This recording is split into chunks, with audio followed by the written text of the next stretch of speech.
And so this book is probably the most important book in the story of my life because before this book, I was closed minded. This book is what allowed me to transition and start to open my mind, to expand my horizon and broaden my awareness as to what potential we as human beings really truly have and what we can accomplish if we put our effort and our mind and our soul being into something that we love.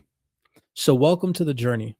May this space inspire you to ask questions, explore the unknown, and most importantly, to awaken. This is the Library of Awakening. Alrighty, what is going on, the Library of Awakening family? Welcome back to another evening episode. So glad to see you guys back. In tonight's episode, we're going to do things a little bit different. I'm going to give you guys a little bit more of a personal touch to this particular video breakdown because I'm going to be reading one of my most favorite books that really truly helped me progress as an entrepreneur, as an individual, and just becoming a all around better human being operating in this matrix. And that is the third circle theory. So, we're going to be reading a few pages to this book today, but I want to give you sort of a backdrop to this book and why I personally recommend this book. When anybody comes to me and they're like, Cypress, what book would you recommend that could completely just change my way of thinking, my life, the way that I operate? I mean, literally anything, relationships, finance, physicality, if you're into physical fitness, if you're into, like awakening, spirituality, this book has all of it. And so, just to give you a little bit of a backdrop, if you don't know who I am personally, because you're new to the Library of Awakening, I don't even know where to start. But again, I'm just giving you guys a backdrop as to why I like this book.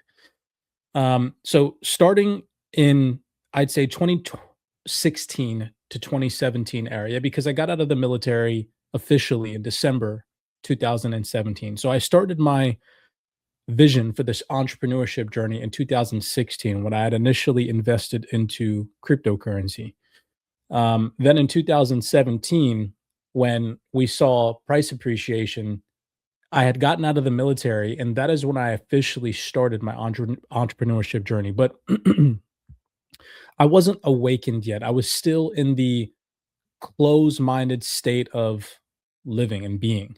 I was in the military. I'm not going to get into that detail because I don't want to get this video taken down, but I had certain perspectives about America and about the military, and I supported this, and that, and then realized that I was operating in a matrix and a system controlled by masters, and that I was just a pawn, a puppet in a puppeteer's game.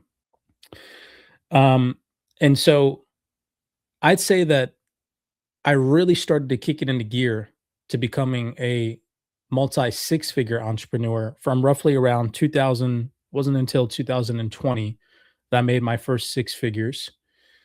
Then from 2020 to 2024, multiple six figures. And in 2024, turned multiple six figures into seven figures.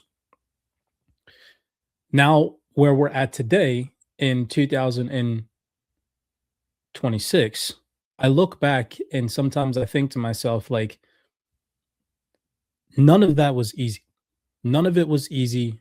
It took and still does take a lot of effort of inner work for you to be able to accomplish anything in life.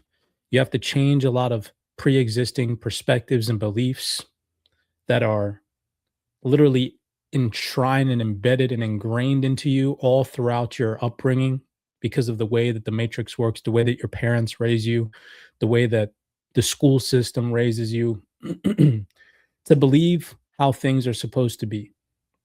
And so this book, honest to God, is probably the most important book in the story of my life because before this book, I was closed minded. This book is what allowed me to transition and start to open my mind, to expand my horizon and broaden my awareness as to what potential we as human beings really truly have and what we can accomplish if we put our effort and our mind and our soul being into something that we love. And so that is kind of the backdrop as to why I'm reading this book, because this here is the book. It is the book where after I read it, everything changed. I feel like everybody in their journey has something, whether it's an experience, because I have many of those, or whether it's some book that they read or some mentor that they had or something that changed their course of existence. And this is that book for me. So I personally highly recommend this book. Read it multiple times until you can literally, in a way, memorize it and actually live it in reality, the information that it gives. Now, this book can be found inside the Private CyberX Discord in the Library of Awakening section. So you guys do have that. If you guys head over to cyberxtrading.com, we'd love to have you on the team. So many good, valuable books, so many great, valuable people within inside the CyberX community. And if you're new here, in the Library of Awakening, or even if you're watching this as a CyberX member or follower, do me a favor, please. Smash that thumbs up button, subscribe. We've noticed lately that our algorithm is being shadow banned, and it really truly does help boost these videos out to more like minded individuals like yourselves. When you click that thumbs up button, right? When you share these videos, when you subscribe to the channel, and we do appreciate it. So, let's dive into this. I just kind of wanted to give you a backdrop as to why I'm reading this book tonight, why this book to me is so important. Like, if all of my books went away and I had to choose one self help, psychology, spirituality, self improvement, better yourself book to give to individuals in my life whom I love and want to see them do better, it would be this one, right? So that's how important this particular book is to me. And now, I have many, but this is the one. So, third circle theory, purpose through observation, how visionaries create billion-dollar ideas. This is from Pejman Gadimi, and I'm going to skip some of the introduction here. And I'm going to read tonight for you as much as I can. I want to try to get at least 30 minutes of reading to you all, the introduction to this. Sorry, it was a little lengthy, but I wanted to give you the backdrop of this book. In case you're new to the Library of Awakening, most of the CyberX community members know that entire backdrop, but maybe you have never seen me before. You don't know CyberX. You don't know that CyberX and the YouTube channel that we've built over the years and the community that we built even exists, and you're just fresh to Library of Awakening, right? So, really great table of contents. I'm going to skip a few and we're going to jump down straight into why the third circle theory was created. This is where we're going to start, and then I'm just going to attempt to knock out 30 to 40 minutes of reading, and we'll stop there as far as we can possibly get. Hopefully, we get through at least the first chapter, which is pretty much breaking down the different portions of first, second, and circle theories and introducing it to you guys. So then hopefully maybe we can get into some more reads on this one later, but you guys are inspired to go and read this book and apply it to your life. With that being said, let's get started. So, why the third circle theory was created? Something was always different for me while I was growing up. I saw most of life through a weird third party lens, like a spectator. From a very young age, I was able to be logical and emotionless towards situations. With this purely rational perspective, I observed my surroundings and those in it, while never really understanding at the time how everything and everyone was interconnected. Now, I can relate to this. Even though I didn't really awaken until roughly about 2017 when I got out of the military. Actually, it was 2016 when an event in the military happened to me that kind of made me snap and realize, okay, this is the show. But part of me always knew that it was. Part of me always knew that something wasn't right. Growing up in school, I never really gravitated towards the traditional school system, and what they were teaching always seemed funky to me. I was always that kid that was like, "Hey, Antarctica is at the bottom of the map. Why don't we ever talk about Antarctica? Right? What's down there?" And I'd be looked at as the weird one for asking those questions. Whenever we'd be reading books like Shakespeare or Macbeth or whatever, I would always ask, "Why do we need to read this? What does it do for you as an individual to grow and teach you about the monetary system or about, getting a job or, just again, just self-development, bettering yourself?" It did none of those things. And I always question those narratives in schools particularly. So I can relate to what he's saying here.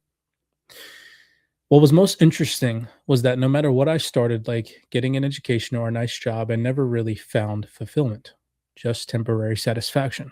I bought new cars, homes, and luxury gadgets that people dream of, but I got bored with them in a few months. I dated beautiful women, but became just as bored with them and moved on. But there was one thing that was constant that didn't bore me. That was knowledge gained from experience. No matter what the experience, I immediately absorbed knowledge. Then I discovered that I had a natural talent for sharing that knowledge in a charismatic and profound way, one that inspired others to act.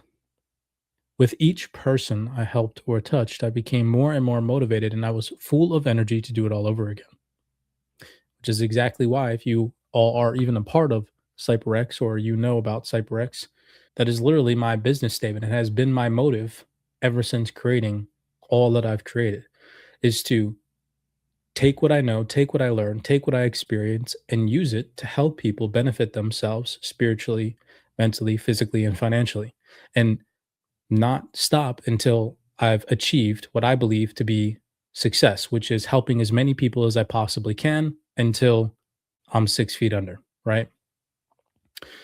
At first, I believed that my own purpose was found and it was helping others succeed at what they did, but he was wrong.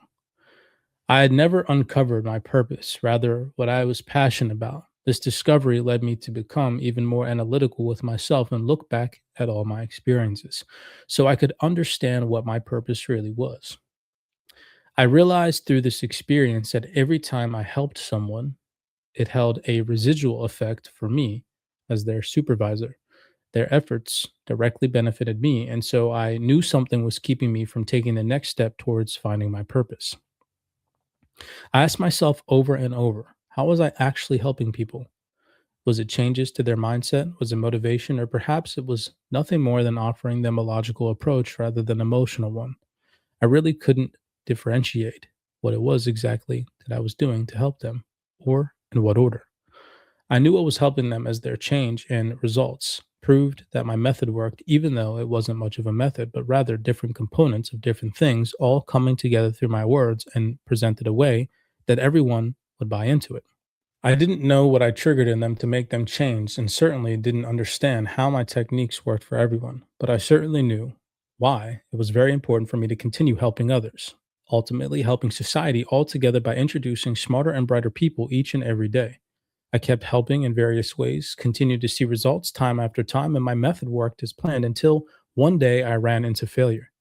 10 years of positive results had passed, then I finally met the exception to my rules.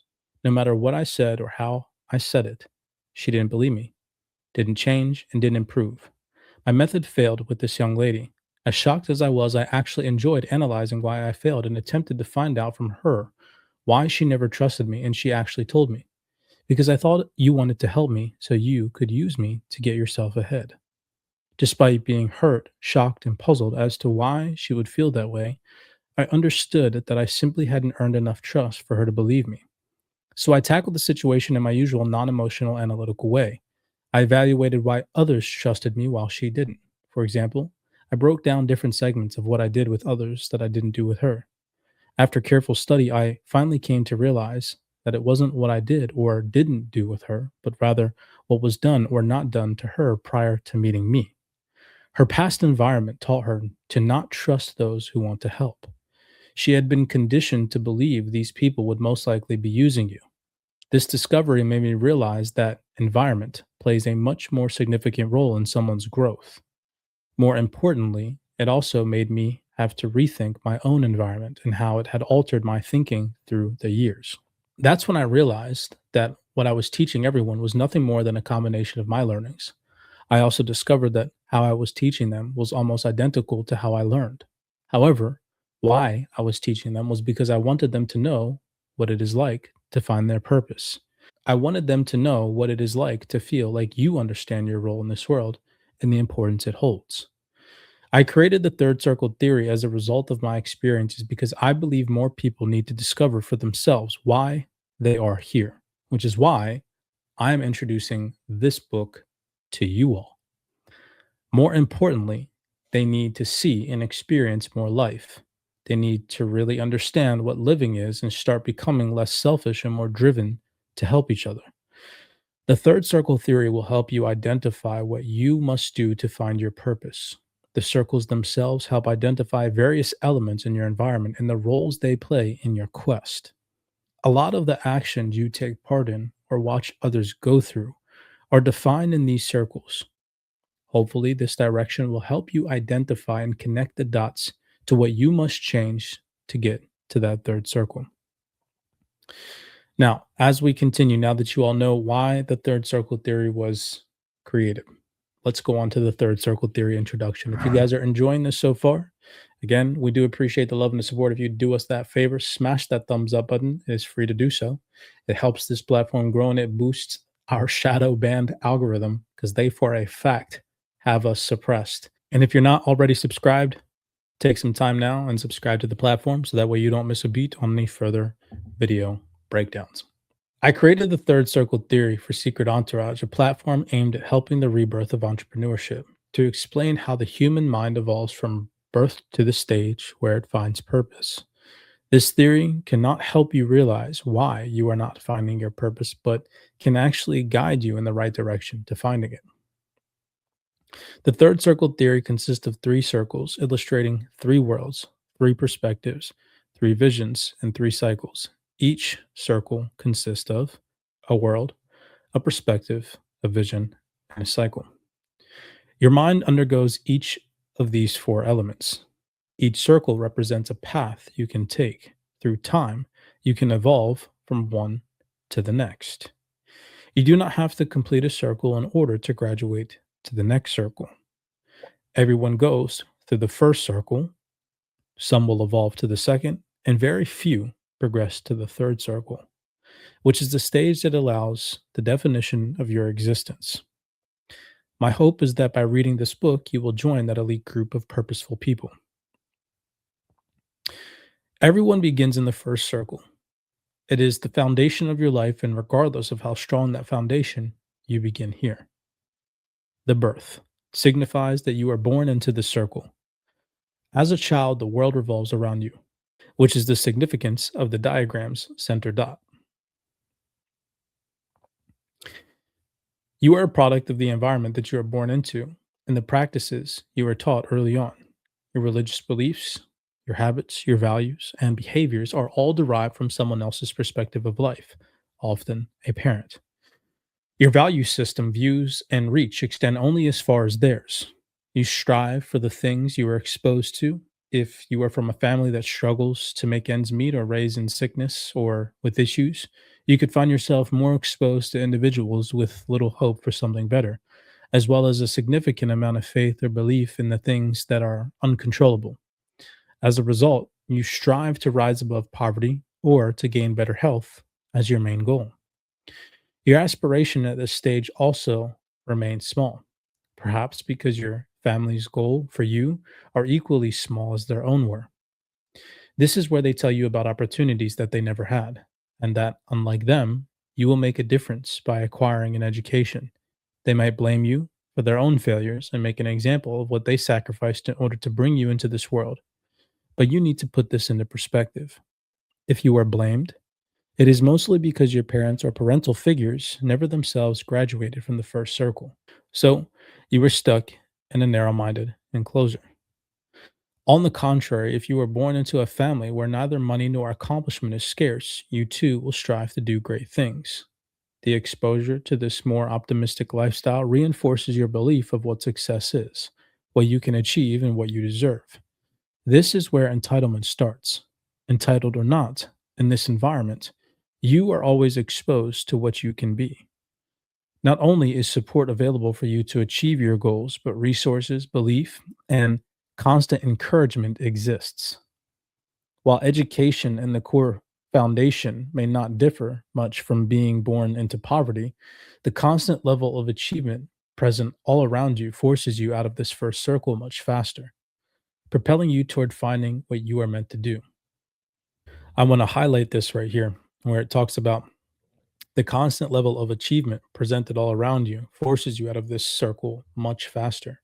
So I encourage you all to take into consideration whom you surround yourselves with, both friends and family. Family, of course, in my personal experience, being a little bit more painful to, in a sense, distance yourself from if those family members are not propelling you forward or propelling you to finding what you're meant to do, right? Remember that from an early stage, you are born with or without an advantage, but by no means are you obligated to accept the outcome which you were born in. You simply have to endure it. The settler, an individual stage that represents being complacent in your situation. Most who continue on from the birth stage to the settler have achieved just enough to be satisfied. In most cases, you would have not seen much of what life has to offer. You feel that the little that you have achieved is the big achievement of your life. At this stage, life and the world revolve around you. It's about your work, your relationships, your money, and your feelings. Routine sets in.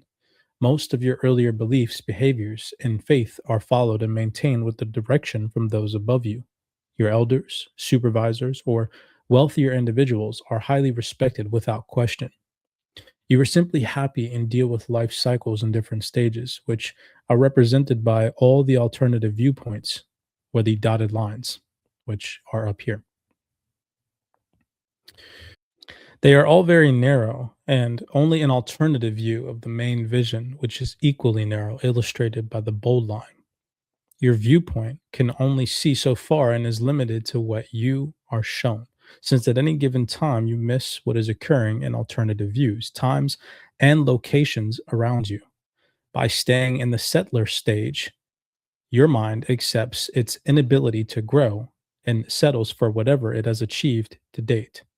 While you catch a few breaks here and there, you will ultimately never really progress.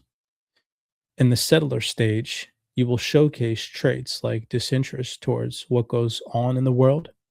You will be apathetic about voting of any sort, but will be sold on just about anything commercial. Most of today's TV commercials are geared to this state of mind, one that is easily convinced by what it is exposed to. If you are an awakened individual, you will come to realize this in yourself, in your own life, that this is how most people are, right? This is the stage of individuals that literally engulfs the vast majority of the population. Most people are manipulated and brainwashed by the things that they see on social media or entertainment channels and platforms or advertisement, right? And it shows. It truly shows. The dreamer, the stage where dreams and reality never meet. Due to your settler viewpoint, you have become complacent. You move on to a midlife stage. If you have not graduated from the first circle, you go into a midlife crisis, which is your brain's way of seeking a better reality than you ever had. As you get older, you are exposed to new individuals, many older and many much more successful, which makes you question your past decision making. As a result, you want to belong to something that you are not. Since you are way into your life cycle, your brain continuously looks for ways to catch up and therefore is always hungry for a quick answer. This need for instant gratification creates what we call the dreamer. In this stage, you now see the lives of your friends or others. Their gains, unfortunately, feel out of your reach, so you become very bitter and blame your family or some other form of faith. You go back to your settler stage. Once you acquire something like a new car or a larger home, vanities that please the weaker side of your mind into feeling accomplished when no real change has occurred. This period often ends, and very little has happened. Your mind failed at expanding itself and moving forward. The dreamer stage also indicates why Gen Y is highly focused on instant gratification. If you fit into this vision, you find yourself easily manipulated by scams or by false opportunities as you are seeking shortcuts and answers to becoming something you spend a long time ignoring. The constant pursuit of instant gratification in this stage is the reason that very profitable self help programs target individuals at the dreamer stage. Rich Dad, Poor Dad is highly geared toward dads who are often in their 40s and haven't accomplished what they wanted. The consummate dreamers. Most people, unfortunately, never graduate from the first circle.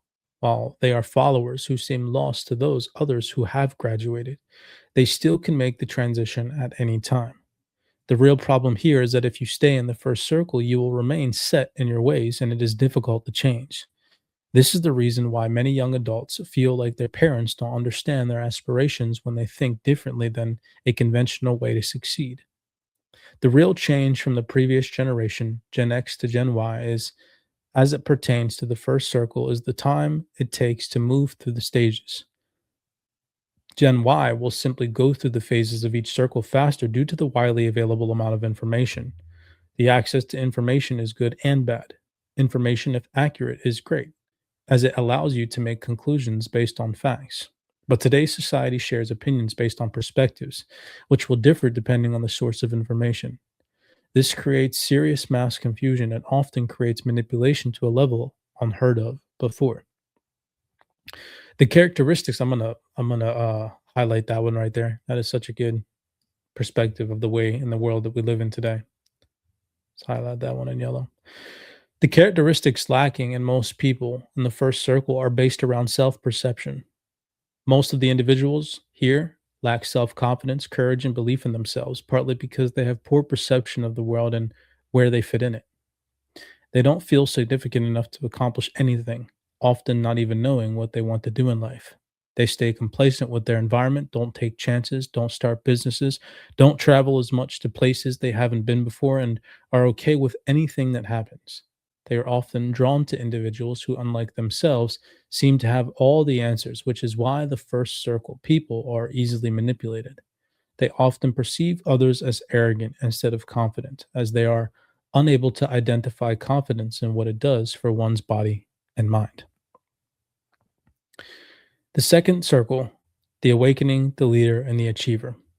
So we are out of time for today's read. We've gone on for about 30 minutes, but I hope that this was a good introduction for you all to be motivated to go out and apply this book to your life. Read it because it is absolutely powerful and one of the key aspects and things in my life that really flipped the switch that changed everything for me.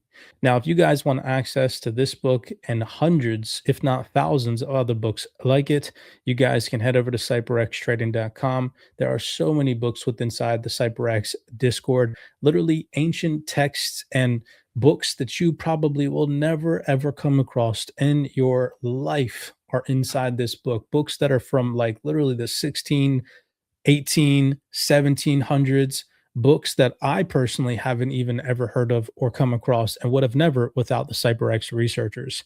Really, really valuable, great information. We'd love to have you on the team in 2026. With that being said, hope to see you guys on the inside. I will definitely see you guys at least on the next episode. Before you head off, make sure that you smash that thumbs up button, subscribe to the platform, and I will see you guys in the next video breakdown. I know some of the perspectives that I share may be as challenging for you as they once were for me. But isn't that the beauty of exploration?